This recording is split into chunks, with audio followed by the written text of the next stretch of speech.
Welcome to Cool Cat Teacher Talk. This is Vicki Davis, classroom teacher, where we will talk about what matters in the classroom right now. Let's get started. Ever wondered how remarkable teaching happens? Find out right now at Cool Cat Teacher Talk with award-winning teacher Vicki Davis. Get insights from top educators, tech tips, and inspiration to elevate your teaching. So first, are you frustrated with news and social media? You know, right now, that is the topic of the conversation. TikTok is being banned. Twitter, or X as we call it, is aptly named because it is full of profanity. The other day, I actually messaged Elon Musk. No, I did not expect to get an answer, but my concern was the profanity. There's something called NSFW, not safe for work. And we teachers, we can be fired if we become a distraction or if we endanger children. And to have profanity come up on a device that we have can be a fireable offense in some cases. So first, we're going to talk about the news and social media and how do we find content that we can trust and connect with people. Next, have you wondered, how do I teach kids about artificial intelligence in the classroom? So I'll talk about my dream assignment with my ninth graders and how we used AI art in both ChatGPT, Adobe Express, and Canva. Then we'll talk about how my students are becoming AI scientists and how I'm using the scientific method in my computer apps 8th grade class to help students understand what AI can and can't do and why I think it's important for kids to understand the appropriate use. I have friends who are judging scholarships right now, and kids are turning in scholarship applications that say things like, insert name here, or at the end, what would you like to do next? Things that obviously show that they are using artificial intelligence without even reading. Oh my goodness, we've got to help students know the appropriate and where AI is just not any good to use. We also need to talk about, why do we call artificial intelligence an it and not he or she? If you're calling it a he or a she, you should stop immediately. We also need to discuss some of the artificial intelligence privacy concerns. I'll also mention a game changer, AI Studio from Google, and how it's going to change how we use software. So let's start off by talking about, so how do we find the news? It comes down to finding experts and people that we trust, and people that are not overly dependent on artificial intelligence themselves. So this script was completely written by me on my yellow notepad here, but I do use some AI to help me find the news. I use AI in appropriate places, but not informing my opinions. I have my own opinions and want to share those with you, and you should have your opinions as well. So one of the tools for those of you who are watching on my YouTube or a TV show that I use is Feedly. I do have an upgraded version of Feedly, and in here I can look at the RSS feeds for lots of news, as well as monitoring my own brand. But inside Feedly, there is some artificial intelligence built in and things that kind of help things rise to the top so that I can figure out what I want to read. And then I have easy ways to share this into my notebook service, which is Evernote. So as you get news, you need a way to pull back the things that you want to read later, more than just taking a picture and putting it in your photos. I use the Building a Second Brain method by Tiago Forte, and he does have a book about that. So everything that is on my computer or Google Drive or Evernote has these same four folders. I call it PATH: projects, areas of work, topics of interest, and history. I literally have an organization method for my digital notes. So that's something, as we read the news, as we interact with all of this, we need to come up with our own system for how we're going to capture things that we need to use later and how we can have easy access. I keep a project list of what are my current projects, and I keep those folders organized so that I can find things quickly, whether I have a speech or whatever I'm doing. I've got a speech coming up in February 2025 in Tifton, Georgia, and I actually have a folder in Evernote that I'm putting information in there right now. And after I finish today's show, I will actually move things from the folder for the Cool Cat Teacher talk show to the folder for my speech that I'll be given for workforce development in Tifton in February, so that I always have those things that I want to read or reread at the tips of my fingers. So deciding how you're going to capture the news is important. Are you going to trust the algorithm of Facebook, or are you going to use a VPN and try to still get on TikTok? And do you really want to trust TikTok anyway? Do you want to use Instagram? I mean, so many people are using social media for news. I think that's really a bad idea. But then you go on the news, and that's a challenging too, because fear travels faster than good news. And so if you see the mainstream media, typically you're going to see fearful things. And it may also not be related to your topic. So I think that the local newspaper is more important than ever. Subscribe to your local newspaper so you can get local news. You know what it is. You know who the reporters are, even if it's online. Keep up with that. But then find a system like Feedly or another one, Flipboard. I do have a Flipboard magazine, and I will link to that in the show notes. So if you find me on Flipboard, I'm Vicki Davis. I do have a popular magazine called Education, Teaching, and Tech. But you don't have to just subscribe to me. You can subscribe to hashtags. You can have smart magazines that pull things off the web. You can follow people and be followed by people on Flipboard. And it's part of something called the Fediverse. So our first guest, William Coach Jeffrey, spent some time talking with him at ISTE 2024, and he talks about Flipboard. He runs the Flipboard Edu Podcast. And so I wanted to sit down with him and let you hear, why are tools like Flipboard important, and why should we care about the Fediverse? Because this is the way that we don't have to keep rebuilding things. It was so frustrating to me when Twitter just kind of went down the social media tube, because at the time, at my peak, I had about 168,000 followers. And then educators started leaving Twitter. Still got 150 something thousand last time I checked, but many are going to Blue Sky and other tools. So after we talk to William Jeffries, we're going to come back. We're going to talk about what educators are using now, as well as a little bit more about Flipboard. Let's talk to my friend, William Jeffrey. Today, we're talking with my friend, William Coach Jeffrey. We're just going to call him Coach. He is with the Flipboard Edu Podcast. He has a magazine called Flipboard Edu. It's all for educators, but today we're actually going to talk about Flipboard. I mean, we're just going to talk about it because I'll tell you, Coach, I've really been struggling with finding the news and finding what I want to read because of those filter bubbles. And so I keep coming back to Flipboard for that reason. I mean, is that what other people are saying, or why are folks using Flipboard? So to answer your question on why people rely on Flipboard, is because it has been reliable since the iPad has come out. Over the last 10 years, they have been the go-to source for all news outlets. And what I really appreciated is that they vet the sources of the news that filters into their algorithm. And so you can subscribe to any major news outlet or anything on the web through Flipboard. And what Flipboard does is it presents it in a beautiful, organized way. And you can share it with people in a magazine or through a flip. So it was one of the first web tools that you can actually share information and then comment on it in a concise way.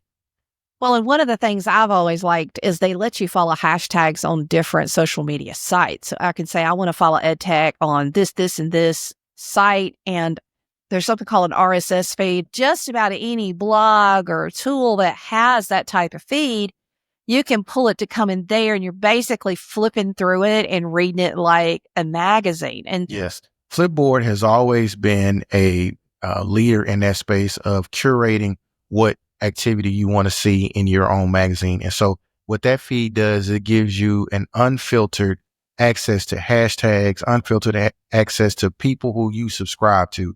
And although that may be one thing that you was interested in, if that had been on the Flipboard, then you would have still gotten the same information. And I think that's the sad part about these algorithms that feed us information. It's kind of information overload at times on subjects and matters that we're not all attending to. And so I really appreciate the fact that you could follow hashtags, you can get relevant information, timely information. I followed it for the debate purposes. That's one of the things that I was able to do and get a non-biased view of both sides of the equation. Being an administrator in a K-12 environment, you got to have both sides and sometimes three sides. And so that's what I appreciate about the process with Flipboard. Yeah, and I can follow you and you can follow me. I have a lot of people. I don't even know how many people follow my education magazine, but it's a lot. And so if I follow you or I follow your magazine, see, like I have 5 magazines. I have my ed tech one that's the most popular one, but I have a few others. I have one for writers. And so anytime I find something useful, I flip it in there. Honestly, as much for others as it is for me, because I can go back and everything is there and flip through it and it's just has meaning. So when I follow you, you not only read it, you flipped it, which basically means you hit a button and you send it to your magazine, or you just said, hey, this is important. And you can add comments. And so I think that there is a struggle with finding the legitimate news that an actual human has vetted and not algorithm type things. And why does it have to be so hard to find the real news? You know, especially in the K-12 space, getting information, what's reliable, what's timely, doing professional developments, being able to comment back and forth on research-based articles, best practices. I could literally share what you have put in on Flipboard as your own content, not even taken away from you, but adding to the amount of reach that you have. And then it also adds to the amount of reach that I have. And this community mindset that Flipboard has on their magazine is unparalleled. And even now they have started something called the Fediverse. And inside of the Fediverse, that it is a way that it opens up the internet. So like on Twitter, you only have your followers on Twitter. And if Twitter goes away, then you lose all your followers. Well, on Flipboard, because it's federated, it opens up the entire web. So you're not just holding on to the people that's on Flipboard, you're holding on to everybody that's attached to that hashtag. And so you're able to move your followers and your influence from hashtag or from company to company. And so it's just a win-win for educators, anybody delivering professional development, anybody wanting to just follow the latest practices, YouTube, podcast. It all goes into a Flipboard magazine, and it's a great tool. Yeah. So when you say Fediverse, spell that phrase. It's Fediverse. Fediverse. Yes. Okay. And so when you say Fediverse, are you saying that like when I use a hashtag EdTech, it's pulling it from all of the social media sources and all of the web? Is that what it means? Or is there another way it means? So on Flipboard, when you put it as EdTech, then it goes into the entire web atmosphere. And so what you're doing is you're sharing it. So it's like you're dropping that information into an ocean. Whereas if you were to drop it onto Facebook or you drop it to Twitter or any other unfederated account, then it's like dropping it more so in like a lake. So what you're teaching me is that something I didn't know, that when I write my little comments for an article, I should actually put a hashtag in that comment for that article. And on Flipboard, most definitely, on Flipboard. more people will be able to access it on more platforms. Oh my goodness. Threads. Yeah. Threads is Facebook's attempt into becoming unfederated. And so that's why it was such a big deal about Threads, and Threads just moved into that. But whatever you put on Flipboard, you should also be able to find in Threads. And whatever you put on Threads, you should also be able to find in Flipboard. And so as time moves on, it's going to be more unfederated. I actually have used Flipboard on the web because you can use Flipboard on the web. That's how I flip my articles. I have a Chrome extension that lets me flip articles into Flipboard. And I think you can actually read Flipboard from your browser, can't you? I mean, I read it on my iPad because I love reading it that way. But am I right? Yes. On any device, Android, web, iPhone, it's beautiful. Yeah. And it's beautiful either way you look at it. Another thing that I like to do is I like to use it on smart TVs. Beautiful. You talking about getting really? a presentation? Oh, it's nasty. A lot of us, I know back in the day. I guess you mean nasty is good. You know, these words keep nasty changing. Is good in coach's language. Okay. Yeah, it's a beautiful, and it's my color. So I like the colors in it. So I use it to present. I use it to have discussions, do professional development, and then it's all right there for the people who want to go back and access it. Anything that is federated, like Threads or Flipboard or Blue Sky, and the federated means is that you can be able to take your followers from any site, the Threads, Flipboard, whatever you access, the Fediverse. Interesting. That's right. Oh, this is just... So what we have to start doing, Coach, is breaking algorithms, getting human again, being able to read what we're interested in. I know that the intention with all these algorithms was good. I'm going to give you more of what you like. Yeah. But sometimes I need to read stuff I don't like. I need to read people who have different opinions. I need to read the multiple sides. And so we've got to get more savvy about human curated content and opening things up so that we can share past a particular network. Yes. And you know what I really like about Flipboard is that although I talk about education, I have about 30 magazines, and some of those magazines are barbecue recipes. Right? I have a drink magazine. I got a podcasting magazine, and anything that I see on the web that I like, especially because I like to cook, and you can tell I like to eat. So I'm just flipping in some great recipes in there. I love the barbecue, being from South Texas. So I can just follow your barbecue magazine and not your education, or like you can pick the area that you want to be followed, which is pretty cool. You can't really do that on social. You kind of get it all if you follow somebody.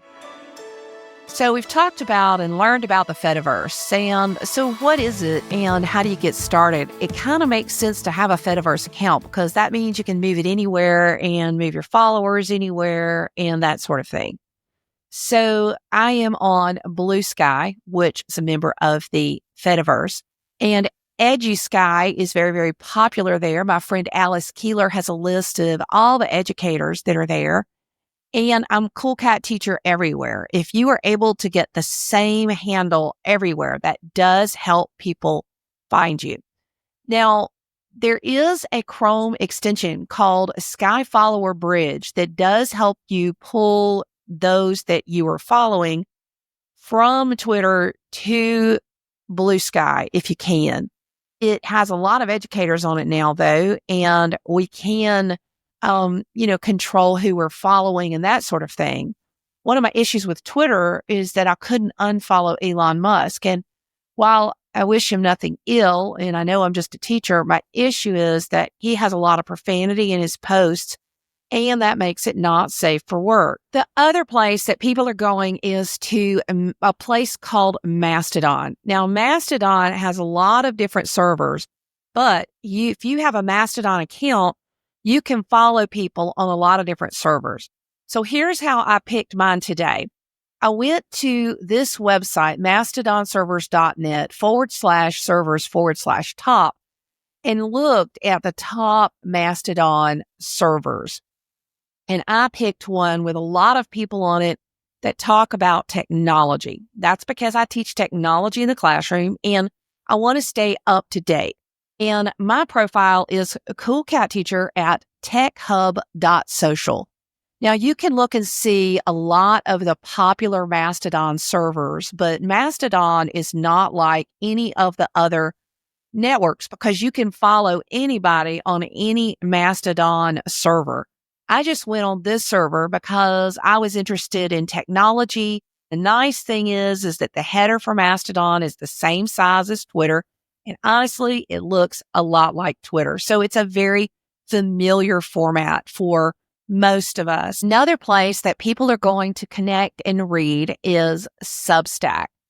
Substack is a platform where a lot of people talk and share, and many of the best writers have moved to Substack and gone to a subscription model where you actually subscribe to be able to read all of their stuff. They'll post some free stuff, but the really great stuff will be behind a subscription. And you wonder why people are doing this. People are going behind a wall because of artificial intelligence. For me, currently, everything on my blog is public and shared with everybody. I'd really like it to be that way. The problem is that Google and all these other AI tools are taking a lot of liberties with that. And what's happened is the traffic for my site and many others is going down because what they'll do is summarize it at the top. So Google, Perplexity, whoever will summarize at the top what the article is about, and it'll link to the article, but people don't go to the article. So how does that make sense if I'm just feeding Google or feeding the algorithms or feeding AI? So many people who are writers and support their whole career with writing are going to a tool like Substack and writing there and then letting people subscribe to them individually. It's a really interesting season and a challenging season, but you can see as you create your personal learning network, very often following people becomes part of it, and finding the apps where these people share is also part of it. So don't forget the valuable newsletter. And the email newsletter is still an important way that people are sharing. And I have quite a few people that subscribe to my newsletter where I share ideas, what I'm reading, links to all of the items that I'm sharing, and things that I'm doing in my classroom. I always try to reserve my best stuff for my newsletter because of what we just talked about, which is that I don't really feel like having AI be trained on every single thing. And I do want it to get to people who care about what I have to share. So find a couple of newsletters, not a ton, but a couple of newsletters. You can find mine at coolcatteacher.com/newsletter. I think the big thing is that we all need to discuss and think about, where am I going to get my news? Who are my trusted sources of news? And what are the apps and tools that I will use to read news?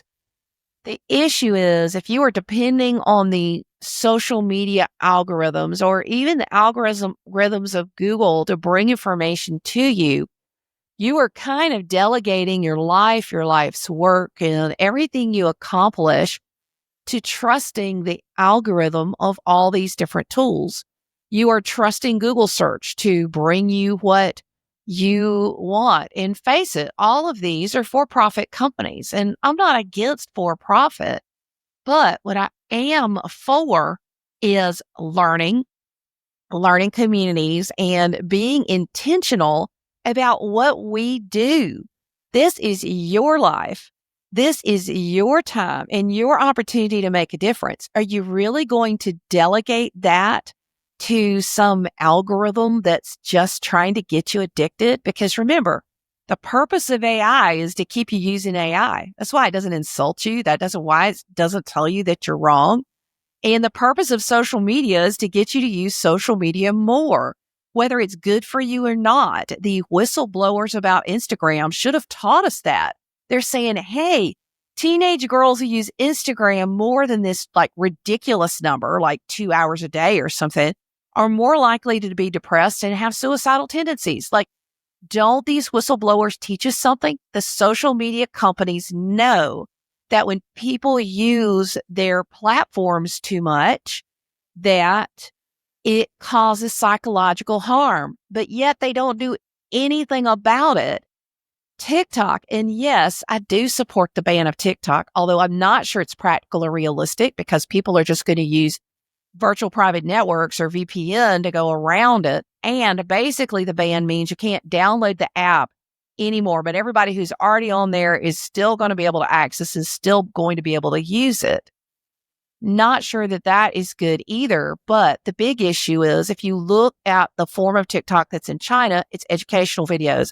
If you look at the form of TikTok that we have here in the United States, it's really the perpetuation of dangerous behaviors, and it's constantly taking you in a direction to corrupt your morality, pull you away from deep thought, and it's not good for you. So it's hard that it's come to that, but we're so eager to be entertained that sometimes we forget that we have a purpose.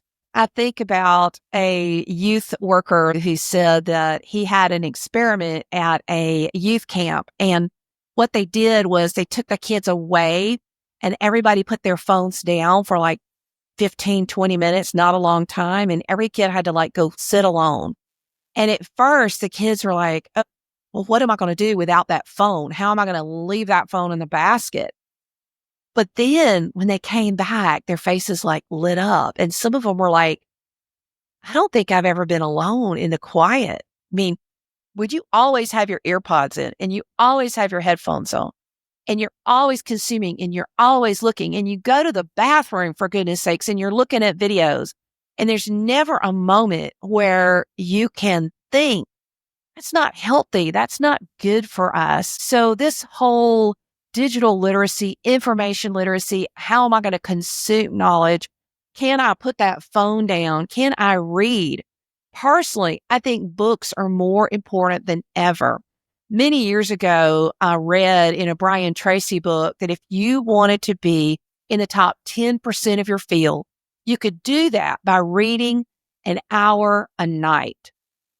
And so I started doing that in about 2004, I guess.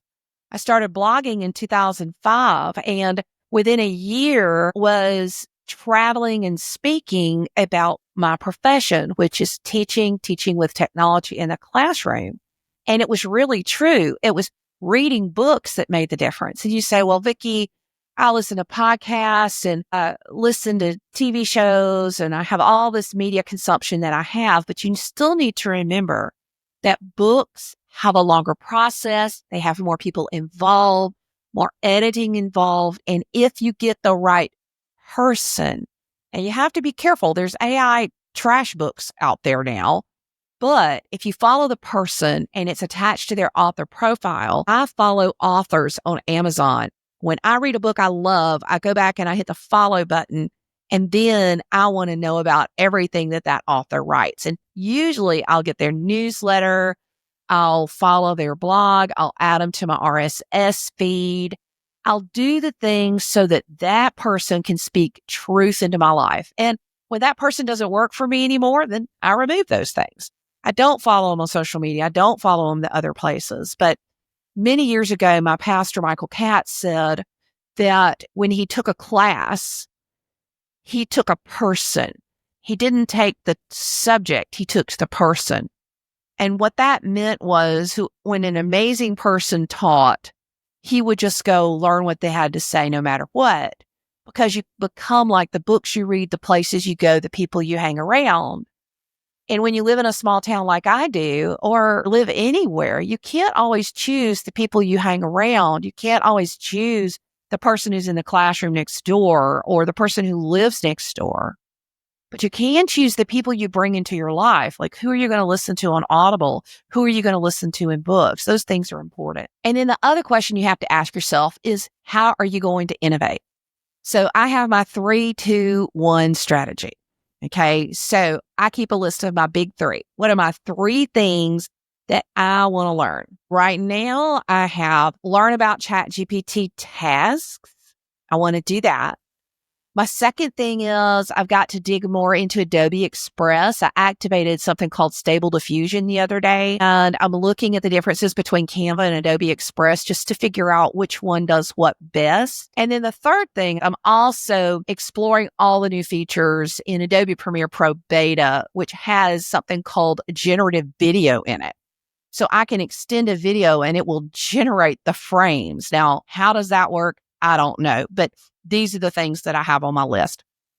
Then I take 15 minutes 2 times a week And that's my turtle time. That's my time to learn something new. Now, for those of you who are a little bit geekier, and I can be geeky, I used to call it my intentional R&D time. And this came from a research and development class I had with Dr. Adler at Georgia Tech.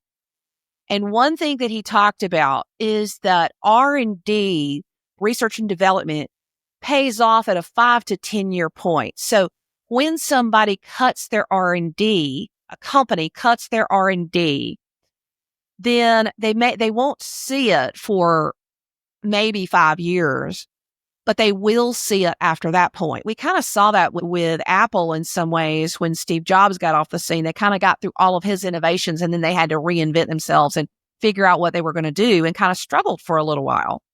So for me, my R&D pays off, and I call that turtle time because of the Japanese term of Kaizen. Kaizen means slow, steady improvement. And as someone who works with kids don't usually grow overnight. Now, sometimes you can look at them and go, you look different. And you find out they've been sleeping a lot, they've been eating, they had break. And so sometimes I can see it like if I hadn't seen them for 2 or 3 weeks. But all growth is slow and steady. You're either increasing, you're getting better, or you're getting worse. That's why you try to work out every day.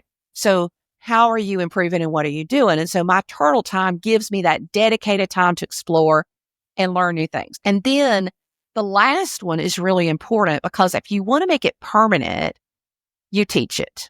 So once a month, I want to teach something new. Now, when I started, it was once a month to teach a colleague something new. And I still try to do that in my face-to-face environment. But when I learn something, I want to teach it. I want to share it because when I share it, that interaction with people as you talk about what it is, the feedback you get, and then also the process of being able to teach it makes it more permanent for you. So that process of teaching is really, really important. So if I have something I really want to remember, I write it down and I teach it as quickly as I can to somebody, even if it's just sitting down with one of my sisters and talking about it. So we all need to have a method of innovation. And how are we going to do that? So now I want to talk for a minute about this whole artificial intelligence thing. So artificial intelligence, I have no doubt in my mind, gives us a strategic advantage. There's so many helps in it for teachers in particular. Now, right now, so many teachers are just signing up for the free stuff and using it to generate lesson plan ideas and that sort of thing. But it's kind of like the scholarship applications that I talked about at the beginning of the show, where kids are just saying, insert name here, and they're not actually reading what is generating. If all you're doing is just putting words in your curriculum program, I mean, what's the point of that? You're just wasting everybody's time. You're wasting all that energy required for AI. And in some ways, I think a lot of the growth of AI is people are filling in the blanks. I got to write this. I don't want to write it. Nobody reads it. Okay, so let AI write it. We can all pretend like I wrote something. We can all pretend like you read it. Okay, what's the point of that? That's just wasting time, wasting resources, wasting energy. Instead, we should be saying, is it really necessary for this information to be created? Now, if it is, and if somebody's actually going to access it, can you create an AI tool that will go through and do that for you to save the human time? Like, we need to be using AI. If administrators really want to know this, and this about the lesson plans, can't you write an AI to pull that out of the lesson plan and still have the lesson plan? Or do we have to just go click boxes and create stuff, And that's just something that's really important to me, is saving time, and is it necessary? Should you do it? But if you're going to use artificial intelligence, you have to be careful about what you feed into the AI. You can't take private information from a student and put it into a public AI because it trains it. So I sat down with Laurel Aguilar-Kirchhoff, and she and I talked about AI privacy. I'd like to go to that interview right now, and then we'll come back and we'll talk about some new things that are maybe good, maybe bad, but that you might want to know about some new features for artificial intelligence. I'm so excited today to be talking to Laurel Aguilar-Kirchhoff. She is an educational law expert, student data privacy and digital citizenship, and was named one of 2023 International Society for Technology Education 20 to Watch. And we're talking about all kinds of student data privacy, and there are a lot of concerns. But Laurel, from your personal experience, I'm curious, what pivotal moment made you passionate about data privacy for students? Oh my goodness. Well, Vicki, that's such a great question. It's been a journey. I was a classroom teacher for 20 years before I segued out as an ed tech coach and went to our county office. In our county in Southern California, there's 33 districts. And this is in 2019. The pandemic hit, and I'm trying to just get things out to people and help them, and everyone's in triage mode. I realized very, very quickly as we were putting all of these ed tech platforms out, but were we considering student data privacy? The more I got into it, the more I was like, we need to clarify some things for teachers. And that's really how I got into student data privacy in earnest. Were there any concerns that you saw specifically that you're like, there is a reason to ask before we app? Definitely. So with our student data privacy, at the core of everything we do is our students. We want to protect them. We want to keep them safe. But it was this bigger holistic idea of what data are we giving away from that belongs to our students? We have students that are on opt-out lists. We have students that, for safety reasons, need to have their image protected, where they're located protected. There's so much data we collect for our students. Mm-hmm. We really need to make sure that we're sharing that wisely, and where are we housing it, and how are we protecting it? So for educators listening right now who want to better protect their students' privacy, what are one or two practical steps they can start with today? Well, the most important thing that I always tell teachers, and being a teacher myself, is don't go rogue. Because as teachers, we're inundated with the latest technology, the latest app, this website. They're going to solve all of your problems, right? And so really the number one tip is talk to your IT department, talk to your district office, and see what's been approved. What do you already have access to? Sometimes teachers don't know. And before even that, I guess the baseline is think about your student learning outcomes. What do you really want this to do? Because at the end of the day, the tech serves the student learning, not the other way around. But always ask before you app. There's some great updates that have happened through those major platforms, like I mentioned, Google and Microsoft. Now you can record right in Google Slides, right? So for our students, it's really about what do you want your students to do? And then you can work with what you have to make that happen. And on a previous show, I had Tom Mulaney, we talked about the Eliza effect. This is not just consent for name and other things. This is like, once my kids start talking to this, they might really open up and share things. Well, and yeah, the Eliza effect is real. Right now, I teach at California State University, San Bernardino, in the Teacher Education Foundation program. And I teach educational psychology. I teach educational law, a whole bunch of different things. In my ed psych class, we talk a lot about the Eliza effect. Generative AI, large language models, are created to make it sound like you're speaking to another person. And that increases the Eliza effect tenfold, because there are some specific AI software that's used for journaling, almost as like a life coach, and it's designed for people to open up to it. With student data privacy and just data privacy in general, we do have to consider everything that we're putting into the generative AI is, quote, feeding the machine. Here's a good example. I get asked a lot about using AI to provide feedback on student work. There's a lot of different layers there, because when we're putting someone else's intellectual property into a large language generative AI model, ethically, that raises a lot of concerns. But on the legal side, there's so much that's yet to be determined legally. Yeah. But are we taking someone else's work and, in essence, putting it and giving it away to companies that are having this generative AI?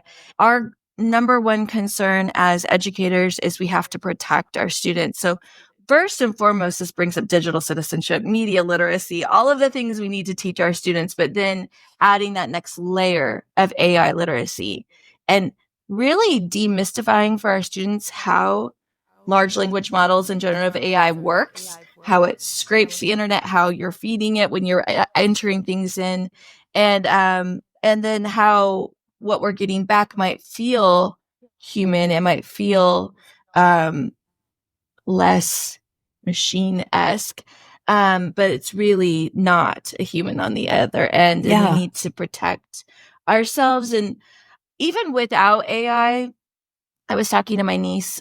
She's a junior in high school, and she's like, well, why do I care if these companies have my data? Why do I care? Like, what's the big deal?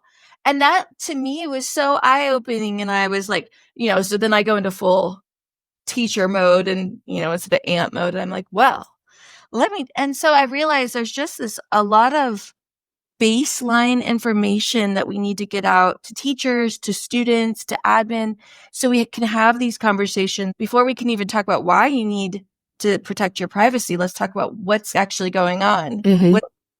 Well, if kids are going to be using AI, to have AI that we can monitor and that we can review as educators, because some would just say, well, Laurel's told me everything I need to know, that we just don't need to have AI in our school. However, the fact is that kids are going out and they're using AI on their own, and we need to educate them about the Eliza effect because it's built into Snapchat. I mean, you have to pay to get Snap AI turned off. These kids aren't paying for Snapchat, and it's the most popular tool used with middle school in the U.S. now. So we've just got this issue of educating our students about their own privacy. So that was actually my next question, which is, how do we educate students so that when they go out and they encounter AI in the wild, I know that's a scary term, but, there was a this website that was caught talking to people about their psychological issues and then turned around and sold their data for like depression medication. The best protection is to protect yourself. So where do we go to educate kids about encountering AI away from school? Well, I really do think it has to start with creating that baseline and professional development for teachers so they truly understand it, and really, demystifying it for educators and other stakeholders, parents, caregivers. Then once we are thinking about, okay, we know what it is as educators, we have a better handle on it. I think it goes into a bigger conversation of creating a culture of digital citizenship and media literacy on campuses. A lot of times, digital citizenship is seen as one more thing. I teach for ISTU, the Digital Citizenship in Action course. The heart of that course, first, is building our own understanding of digital citizenship and media literacy, in particular, how it is related to new and emerging technologies such as AI. But the second part of the course is building digital citizenship and media literacy into existing curriculum, so it doesn't become one more thing. So we can have these authentic teaching moments with our students and being proactive. Yes. And just talking to our students. What are we looking at here? Why would you use AI in this project? How do we have this? Where is this going to lead you? Is this something that's appropriate? What are the parameters? What's the difference between using AI and plagiarism? And what are our policies? And really having that clear understanding for ourselves first, and then working with our students, looking for the teachable moments we have with our students in our classroom are worth more than any formal lesson or assembly that we can throw at them at the beginning of the year and hope it sticks. And then move on. We don't have all of the keys, and we don't know the future, but we can try to stay with the times and thinking about all of those concerns, thinking about student data privacy, thinking about how generative AI works, thinking about prompt engineering, thinking about plagiarism, all of these things. I mean, this conversation, and I love talking to you about this because at the heart of all of this is, what do we want for our students? Yes. What do we want? We want them to grow up. We want them to leave us. We want them to graduate and become informed, empathetic, participatory citizens in our society. And how can they do that? So we've got to get them there.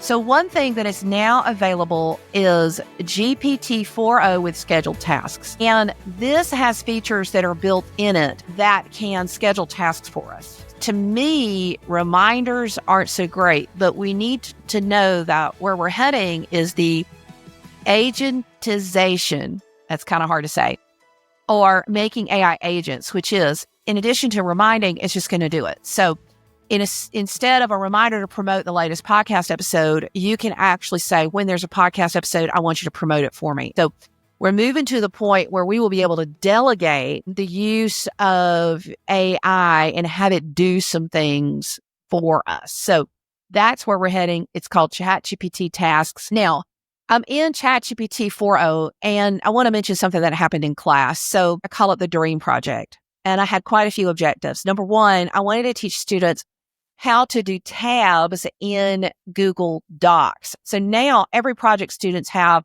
they have a second tab that's AI resources, and they link to any AI chats that they have. But the project was to use AI art to create dreams. And I required at least 2 AI tools. I wanted them to use Adobe Express, and I wanted them to use the Canva AI tools. Now, I did have to go in to the Teams feature and enable apps and turn on the ability to access DALL-E.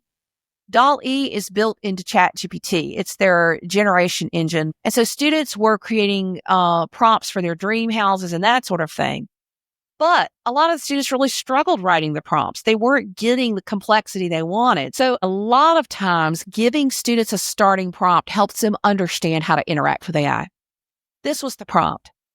I want to generate a dream house for me using Adobe Express, and I need you to help me write the prompt. Interview me to get all of the elements that need to be there so that I can have a dream house that really represents what I want. And then when I'm ready, we can generate prompts. And also, I want you to create an image so that I can compare it to what Adobe Express creates. So then it asked me key questions: location, environment. Where do you want your dream house to be located? What kind of surroundings do you envision? Do you want a specific climate? What architectural style do you love? Do you prefer large windows, open spaces, or cozy interiors? Any standout features like high ceiling skylights or grand staircases? And then it goes on to rooms and layout, outdoor features, dream details, and purpose and mood. Okay, so it gave me all those questions. And then I took quite a while and gave it all this big, long answer. And then it said, based on your description, here's a tailored prompt to reflect your dream house. So based on this prompt, ChatGPT used DALL-E to create a prompt. Now, we kept laughing because it keeps putting boats and jet skis onto docks. And when I looked closely at this room, some of the indoor rooms were outdoors and that sort of thing, but it kind of got the basics. So when I went to Adobe Express, which was adobe.com/express, I clicked the button that said, create fast with generative AI. And then you can type in what you'd like. So you can just paste in that prompt. If you're working on a house, don't get your hopes up too much, because sometimes it does come up with stuff that you literally can't build. But it does help you kind of play with your ideas and what you want to do. Let's talk about another thing that I actually think ChatGPT is useful for. I'm not great with interior design, so I uploaded some pictures of my office, and I told it a little bit about the space, and it told me about my design style, and it gave some thoughts on the organization. And I said, okay, now let's look at my mantle. I need some suggestions for moving items around. It gave me suggestions, and then I would upload another photo. And then it gave me more suggestions, and then I would move things around and get another photo. And I actually finally ended up with a nice little mantle that I was actually pretty happy with. Now, some people would say, well, Vicki, you're getting rid of interior designers. Well, what you have to understand is I was not hiring an interior designer for my mantle. I was either going to have a better looking mantle, or it was just going to look like trash. I wasn't hiring an interior designer at this point. Nothing can replace a good interior designer. But if you're not going to hire one and you just need some advice. So the reason this came about was when I was wrapping Christmas presents, I came across a YouTube video about how interior designers are using Midjourney. They can take a picture of a room and say, where this wall is, I want you to put this kind of wallpaper or this color wallpaper, or I want this kind of furniture, or other things that it generates so they can try things out. And I thought, wow, if interior designers can do it, I can learn to do it too. One drawback is I had a nook in a corner and I wanted a certain type of furniture. So I asked AI to generate something to go beside my prayer and thinking chair. And when it did, it created this lovely picture of this like shelf type thing. Well, when I took that picture and threw it into Google, it actually doesn't exist yet. You actually can't find this piece of furniture because sometimes AI will generate things and it'll mix things together in unique ways. So I think that we're going to end up with, we create something, we can send it off for it to be created. There's going to be a whole new type of jobs and professions that are going to happen as a result of AI created art. Now, early in January 2025, an article came out on the World Bank about using a chatbot to tutor students in Nigeria. And they actually had some very powerful results in teaching English, in teaching digital technology and that sort of thing. And it actually leveled out the girls' capabilities with the boys. There was no longer a gender gap in their technology usage with the use of the chatbots. There were some other findings that talked about that the more you used the chatbot, the more you learned, and that the learning gains were really astounding.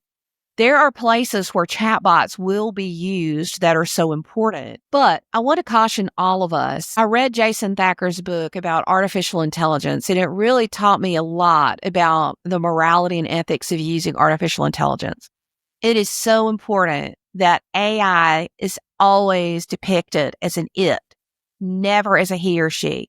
In fact, there's a lawsuit against Character AI, that a student was interacting with a Game of Thrones character in Character AI, and the parents blamed that character in AI for the child's suicide. So now I want to talk about a new tool that I'm experimenting with now, and this is Google AI Studio. It's really designed for developers, but a lot of people are starting to use it. You can click on Stream Real Time. You can share your Excel document that you're working on.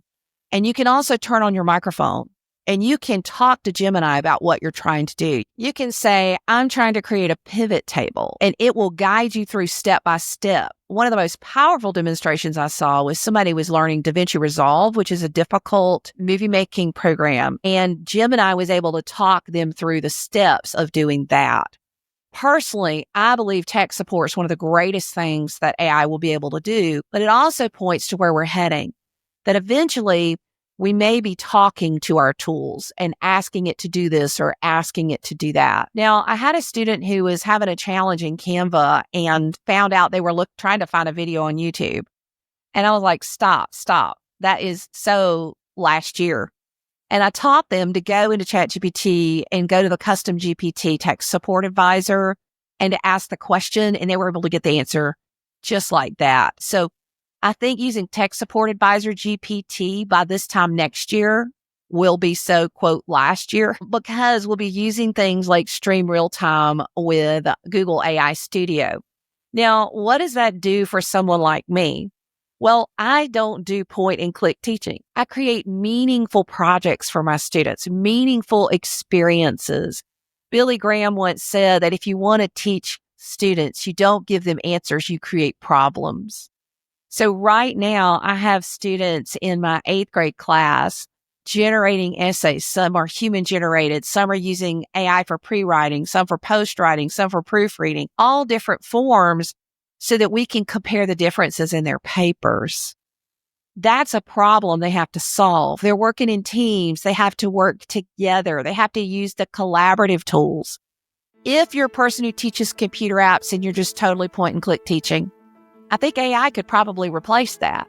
But if you're someone who delves into deep project-based learning, that creates these meaningful experiences for students to combine all of these different capabilities, that will really make a difference for students. So now I'm going to pull up something from my email from this newsletter I subscribe to, TLDR, And this was the ad. It said, meet your new team member. It earns you $1 million a month, never takes a day off. It says, do you have a telesales department? Are you tired of high turnover and low employee motivation? This AI makes those problems go away. And I'm not going to say the name of the company, but it creates fully autonomous voice sales reps that close deals, outperform human teams, and are 30% more cost effective. And they had a bank that used it, and it said they generated an extra $1 million every month, and the detection rate was less than 1%. It was virtually indistinguishable from a human rep on a call. And they said, stop hiring people, hire our particular AI. All we need is your sales script. Okay, so I believe when AI is used, it should be fully disclosed. Remember, the definition of artificial intelligence is that it imitates human. If I'm using a tutor for a child, we should be careful about the tutor manipulating a child into thinking it has a relationship, because I'm not going to quote the news stories. Some of them are so disturbing, but there are news stories everywhere of people developing emotional, romantic attachments to AI characters that they create. Well, the whole purpose of AI is to get us to use it more and to also let us train it as it's going and moving further. So as we talk to our students about artificial intelligence, we have to be teaching it's an it, it's not a he or she. We fully disclose when we use artificial intelligence, and we cite it in our works cited, as my friend Dawn Beck talked about in the writing episode last week.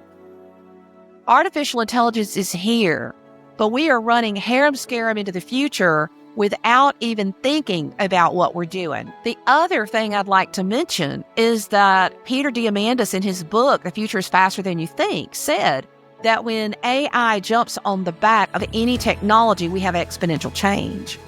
Well, this article says 2025 will see us closer to a woolly mammoth comeback. And this particular company is aiming to bring back extinct species and expects that the first woolly mammoth calves will be born in the next 3 years. There's so many ethical things, and you just want to say, okay, have these people not seen Jurassic Park? So we start making decisions and not understanding the ethical and moral impact. So in many schools, not only are we not doing project-based learning with technology and talking to kids about how to work together, but we're not having these ethical, moral conversations. But I want my students to know about these things, understand that social media doesn't determine our identity, or that they are intrinsically of value, and that we can't let ourselves be manipulated. If technology using you or you using it, if you can't put it down, that means it's using you, and you need to put it down. Technology has a place, but not every place. Relationships are more important than ever. All of these are things that I'm discussing in my classroom. You can find this episode at coolcatteacher.com/Talk News 2025. Thank you for listening to today's show.